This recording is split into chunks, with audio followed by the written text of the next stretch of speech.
আপনি কি জানেন কারো কারো কণ্ঠস্বর কেন খুবই সুমিষ্ট হয়, আবার কারো কারো কণ্ঠস্বর কেন খুবই কর্কশ শুনতে লাগে?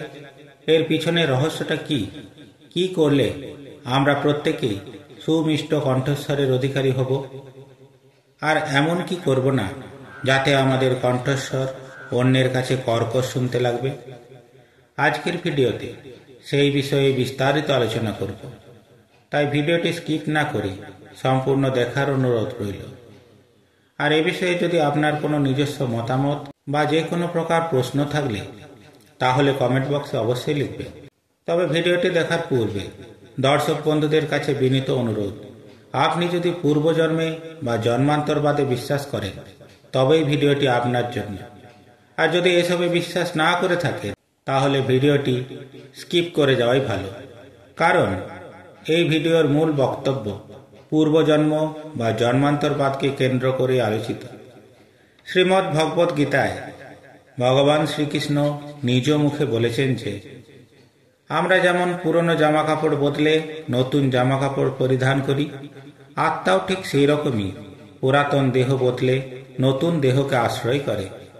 আত্মার মৃত্যু নেই যতদিন পর্যন্ত না পরমাত্মার সাথে আত্মার মিলন হচ্ছে, ততদিন পর্যন্ত আত্মা কেবল দেহই বদলাতে থাকে।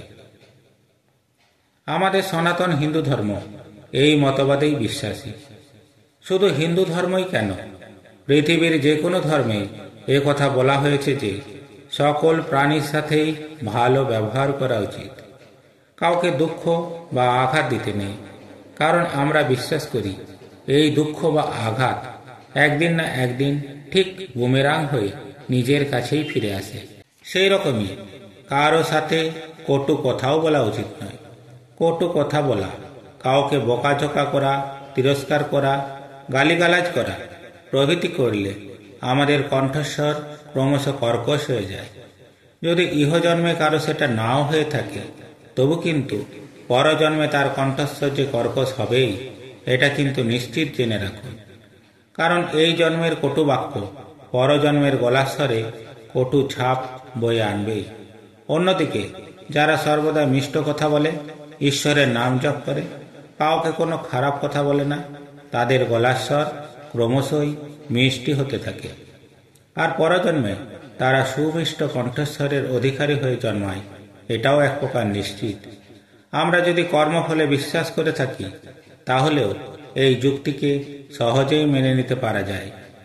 কেউ সুমিষ্ট কণ্ঠস্বরের অধিকারী হলে আমরা প্রায়ই বলে থাকি যে তার কণ্ঠস্বর ঈশ্বর প্রদত্ত।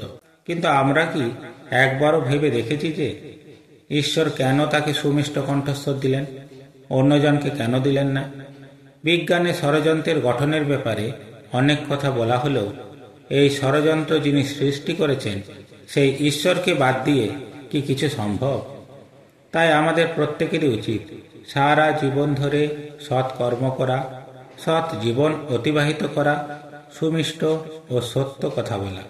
তাহলে ঈশ্বর আমাদেরকে পরজন্মে সুমিষ্ট কণ্ঠস্বর দিয়ে এই ধরাধামে অবশ্যই পাঠাবেন। জয় শ্রীকৃষ্ণ। রাধে রাধে।